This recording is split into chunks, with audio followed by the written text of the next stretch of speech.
तो दोस्तों हाल ही में आप लोग सुने होंगे कि इंडियन नेवी के 4 जहाज क्वाड के एक्सरसाइज के लिए रवाना किया गया। और दोस्तों ये जहाज साउथ चाइना सी से खाली गुजरा नहीं बल्कि साउथ चाइना सी के अंदर एक्सरसाइजेस भी किया। और अब इंडियन नेवी के जहाजों के डिप्लॉयमेंट को लेके चाइना के द्वारा भी बयानबाजी किया जा रहा है। और चाइनीज मीडिया में हुए इस चर्चा से ये साफ पता चल रहा है कि चाइना साउथ चाइना सी के अंदर इंडियन नेवी के डिप्लॉयमेंट को लेके काफी ज्यादा चिंतित भी है और डरा हुआ भी है। और दोस्तों आज के इस वीडियो में मैं आप लोगों को चाइनीज मीडिया की इसी चर्चा के बारे में बताऊंगा और साथ में यह भी बताऊंगा कि चाइना भारत के इन 4 जहाजों की वजह से इतना डरा हुआ क्यों है और ये 4 जहाज इतना महत्व क्यों रखता है। तो डिटेल में जानने के लिए वीडियो के आखिर तक बने रहिए और चैनल को सब्सक्राइब और वीडियो को लाइक जरूर कीजिए। दोस्तों हाल ही में इंडियन नेवी के 4 जहाजों को साउथ चाइना सी के लिए रवाना करने के बाद चाइनीज मीडिया साउथ चाइना सी मॉर्निंग पोस्ट मतलब SCMP में एक आर्टिकल आया। आर्टिकल का हेडिंग जहाँ पे ये दर्शाने का प्रयास कर रहा है कि इंडिया का ये जो डिप्लॉयमेंट है ये बीजिंग को लेके इंडिया के परेशानी के स्वरूप है। तो वहीं पे अगर आप आर्टिकल को ध्यान से पढ़ेंगे तो आपको पता चलेगा कि ये इंडिया की चिंता के कारण से नहीं बल्कि इंडिया का ये डिप्लॉयमेंट अब चाइना के लिए चिंता का कारण बना हुआ है। दोस्तों रिपोर्ट में इंडियन नेवी के 4 जहाजों को जो पिछले महीने साउथ चाइना सी के अंदर देशों के साथ एक्सरसाइज और क्वाड के एक्सरसाइज के लिए भेजा गया उसके ऊपर प्रमुखता दिया गया। साउथ चाइना मॉर्निंग पोस्ट के रिपोर्ट के मुताबिक इंडियन नेवी के द्वारा पिछले महीने 4 जहाजों को डिप्लॉय किया गया जिनमें से 2 जहाज क्वाड के देश मतलब अमेरिका, ऑस्ट्रेलिया और जापान के साथ मिलकर सालाना मल्टीलेटरल एक्सरसाइज को करेगा जिस एक्सरसाइज के नाम मलावर एक्सरसाइज है। जबकि ये 4 जहाज टोटल 2 महीने के लिए डिप्लॉय किया गया है और इन जहाजों के द्वारा कई सारे अन्य देशों के साथ भी बायलैटरल एक्सरसाइजेस किया जा रहा है। दोस्तों इस साल के जो क्वाड का एक्सरसाइज है इसे यूनाइटेड स्टेट द्वारा आयोजन किया गया है जो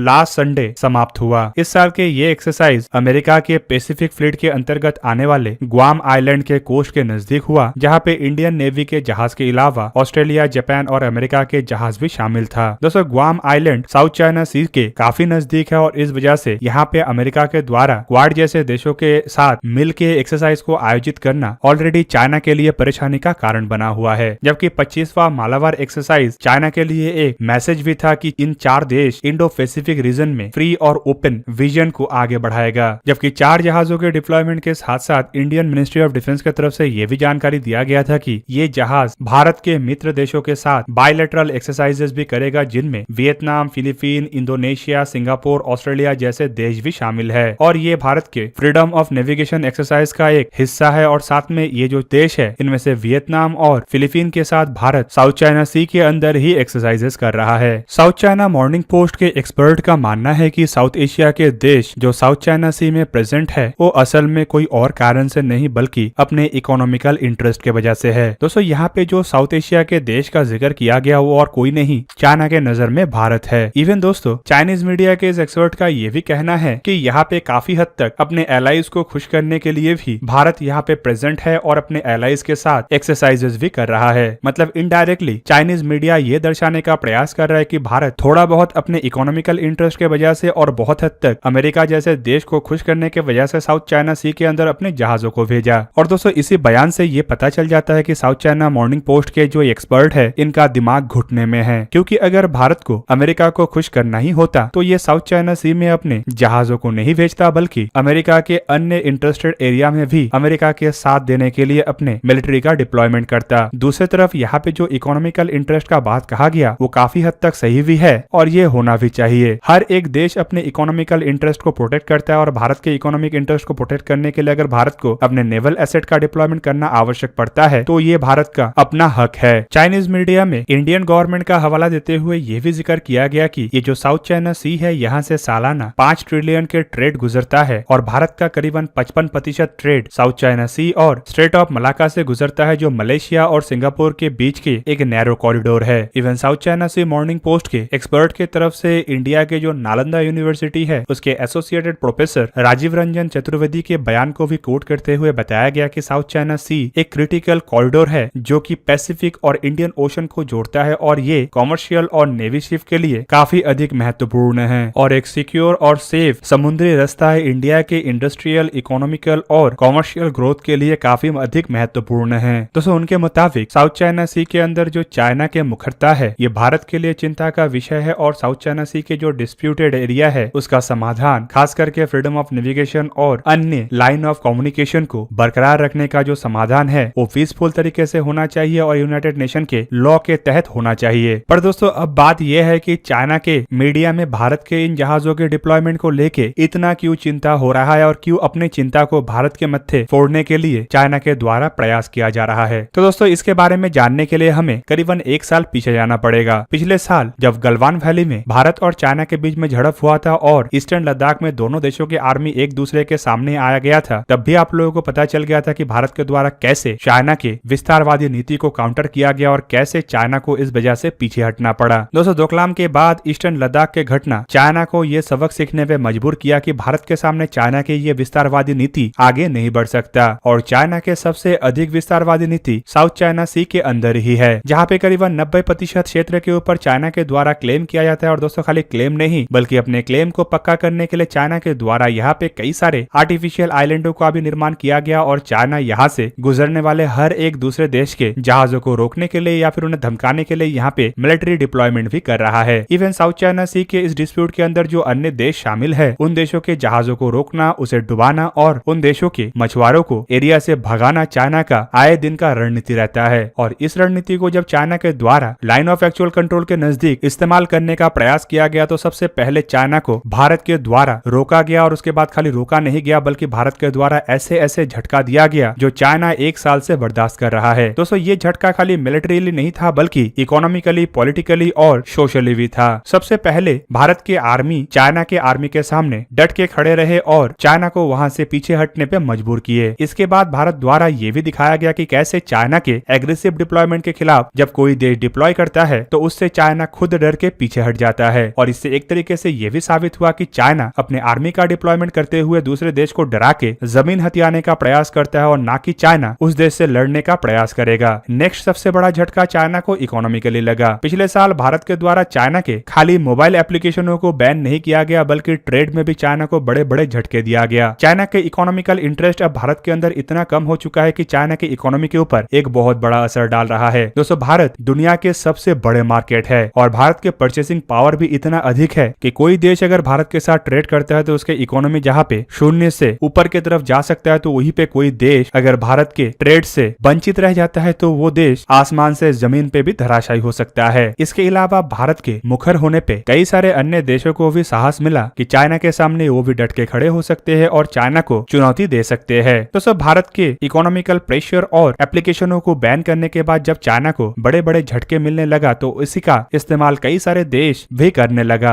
एक तरीके से ऑस्ट्रेलिया का एग्जाम्पल भी ले ले तो ऑस्ट्रेलिया के द्वारा चाइना के साथ एक तरीके से व्यापारिक लड़ाई को छेड़ दिया गया जो ऑस्ट्रेलिया को कम बल्कि चाइना को ज्यादा नुकसानदायक है। इवन अगर देखा जाए तो पिछले साल भारत के साथ चाइना के झड़प के बाद ही क्वाड के मिलिट्री एक्सरसाइजेस को आयोजित करना संभव हो पाया है और पहली बार मालाबार एक्सरसाइज जो कि बेसिकली 3 देशों के अंदर होता था, मतलब भारत, अमेरिका और जापान के अंदर होता था, वो एक संपूर्ण रूप से क्वाड के एक्सरसाइज बना। और दोस्तों आप सब लोगों को पता ही है कि क्वाड एक ऐसा ऑर्गेनाइजेशन है जो चाइना के एग्रेसिव रणनीति और विस्तारवादी नीतियों को ध्वस्त करने के लिए तैयार हुआ है। क्वाड के गठन के बाद चाइना को तिलमिलाहट तो हुआ था लेकिन क्वाड के आए दिन बढ़ते हुए ताकत को देखते हुए चाइना का ये तिलमिलाहट और काफी गुना बढ़ते जा रहा है। दोस्तों इवन आपके जानकारी के लिए बता दूं कि भारत, फिलीपीन और वियतनाम के साथ जो एक्सरसाइज किया है वो एक तरीके से चाइना को एक कड़ा जवाब था कि चाइना अगर इंडियन ओशन के अंदर आके पाकिस्तान जैसे भारत विरोधी देशों के साथ मिलके कोई मंसूबा बनाता है तो उसे काउंटर करने के लिए भी भारत के पास स्ट्रेटेजी है। हाल ही में खबर ये भी आया है कि भारत द्वारा साउथ ईस्ट एशिया के ऐसे कुछ देशों को हथियारों भी बेचा जाएगा जो चाइना के लिए अब और एक बड़ा टेंशन बना हुआ है। दोस्तों इवन क्वाड के गठन और साउथ चाइना सी के अंदर भारत के नेवी के एक्सरसाइजेस चाइना के स्ट्रिंग ऑफ पर्ल्स जैसे रणनीतियों को भी ध्वस्त करने का भारत का एक बहुत बड़ा हथियार बन सकता है। चाइना भारत को भारत के पड़ोसी देशों में बेस बना के घेरना चाहता है। दूसरी तरफ अब साउथ चाइना सी के अंदर भारत, वियतनाम, फिलीपीन जैसे देशों के साथ मिलके आगे बढ़ के चाइना को उसके ही जाल में धकेलने के लिए तैयार हो गया। मतलब एक तरीके से अब अगर चाइना इंडियन ओशन के अंदर अपने कदम को मजबूत करने का प्रयास करेगा या फिर रणनीतिक तरीके से बढ़ोतरी हासिल करने का प्रयास करेगा तो भारत चाइना को चाइना के नजदीक जाके काउंटर करने के लिए तैयार हो गया है। और दोस्तों यही तिलमिलाहट अब चाइनीज मीडिया में छाया हुआ है, लेकिन चाइना अपने पब्लिक के अंदर अपने छवि को सही रखने के लिए इसे घुमा फिरा के ऐसे दिखा रहा है कि ये चाइना का परेशानी नहीं बल्कि भारत का परेशानी है। तो दोस्तों ये था आज का वीडियो। अगर आपको वीडियो अच्छा लगा तो इसे लाइक कीजिए और मेरे चैनल को सब्सक्राइब कीजिए और साथ में बना हुआ बेल आइकन को भी प्रेस कर दीजिए ताकि आप मेरा वीडियो देख पाए सबसे पहले। जय हिंद।